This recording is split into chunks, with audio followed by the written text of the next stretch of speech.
Hey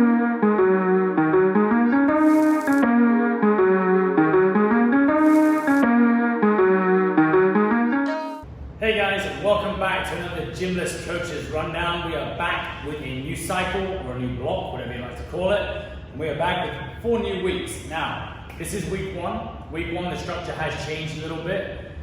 The idea of our today's session is rather than going super sets or giant sets, we're just going to focus on one thing at a time. So we got some A work, B work, C work, and D work. Your A work being your pulling work, your B work being your knee flexion work, your C work being your push-up variation or your pressing work, and your D work being your hinge work. Now the reason why I'm stood off center from the camera, probably annoying for some of you, but in a sec, I'm going to be demonstrating exercises right around here somewhere, so bear with me. So your first A work, we have your pulling exercise. For your pulling exercise today, make sure you check the coach's notes. We have a ton of A set ranges for you, but also B rep ranges. So you see we have things like a bent over row, all the way up to a weighted chest to bar pull up if you have access to it. Hence the big variation in terms of your reps. Make sure you select wisely, and of course, if you're not sure which one is suitable for you, then hit us up in the water cooler.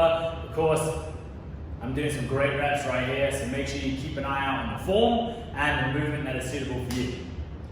For your B work, you're going to be doing your single leg knee flexion work.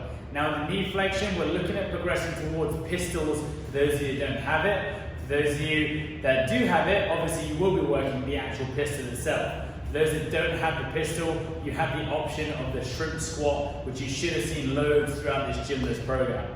Of course, with the pistol, you have the option of elevating your heel, offsetting the weight with a weighted object, whether that's a water bottle or actually a weight plate. There's loads of options, and again, make sure you do check the coach's notes to see which level is suitable for you. For your C work, you have your push-up variation work. The push-ups can go all the way from being on an incline, on a sofa or a bench or a chair or a table, all the way to being weighted at a deficit in rings if you have the option, or a TRX. Make it as challenging as you can with the rep range that is specified for you. Again, the harder the exercise is, probably the less reps you're going to be able to do with it. The easier it is, so if you only have, for example, a kneeling push-up available to you, but it's a big step from the kneeling push-up to a full body flat push-up, or regular push-up, let's call it, then maybe you're going to do 10 towards 15 of the kneeling push-up instead. For your D work, we have your single leg hinging options.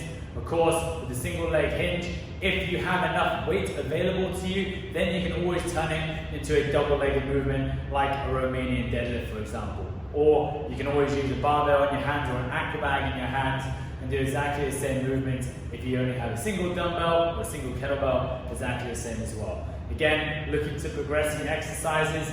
Again, the choice of these exercises are actually quite challenging and complex already, so you don't actually need to load these up crazy heavy to get a really good strength adaptation and response. As always, guys, do make sure you hit us up in the water cooler if you've got any questions on the exercises, of the rest of the week in general. If you've got any general questions, or if you're feeling a little bit lonely in lockdown, hit us up, and I'm sure we can provide you with a little bit of banter. Have a great Monday, and we'll see you on Tuesday for your aerobic work.